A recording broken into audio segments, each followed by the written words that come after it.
Hi, Lauren here from Mohonk Preserve, one of the education coordinators. I'm back again with another nature nugget, and once again, I am kind of focusing on math.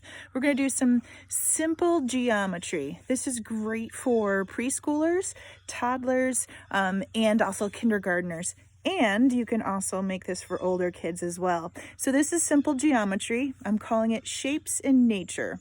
So what I did was I cut out little pieces of paper in different shapes: square, rectangle, different kinds of rectangles, hearts, triangles, stars. I made those different shapes, and I don't have any construction paper at home, so I just use plain white printer paper.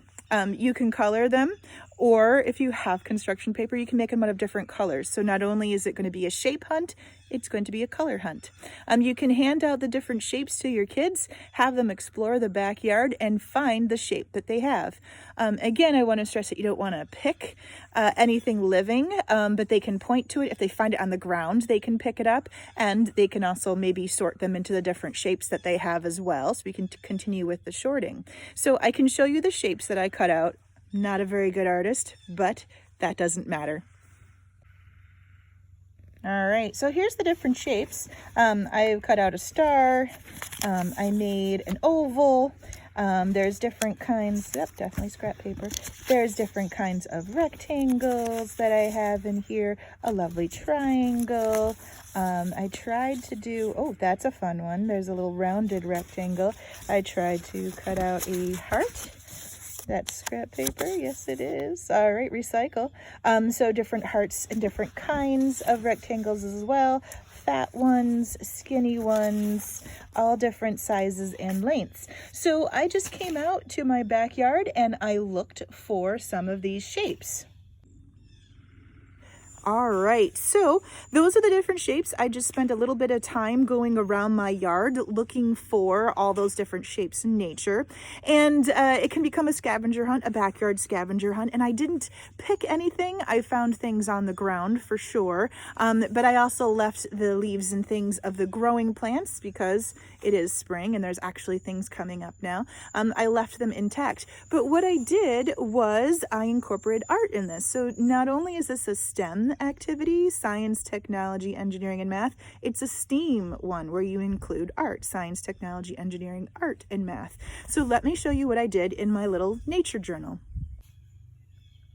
All right, so I just had a composition notebook hanging around my house. So I came out here and spent a little time doing some drawing. So on this page, you can see that I have all of my long, skinny rectangles. So there are some daffodil leaves. I found some pine needles on the ground. I found a stick with some lichen, and I found some grass.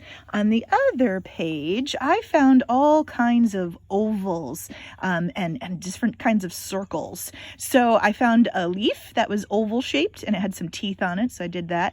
There are some smaller leaves there that I tried to get in there, and those ones also had some teeth on it. I found some clover, and I found a pine cone that was kind of oval shaped as well. You can see that I labeled them. So again, this would be a nice one for the older kids to do the sketching and the labeling. I could have gone into more detail too. These little leaves right here were actually thick and waxy, so I could have given some great descriptive words to these as well. So again, this is a really great activity to do with your whole family, all different ages. The younger kids can just do a scavenger hunt looking for the different shapes that they find in nature. You can include the colors too if you have colored paper that you have your shapes on. You can also have them do some art, do some STEAM, science, technology, engineering, art, and math. So grouping all of those different shapes together, and great observational skills. Have the older kids practice their writing skill and their descriptive skills using adjectives to describe what they are finding and the different shapes that they're seeing there. So whether things feel waxy, whether the leaves have teeth on them, do a close-up drawing of lichen.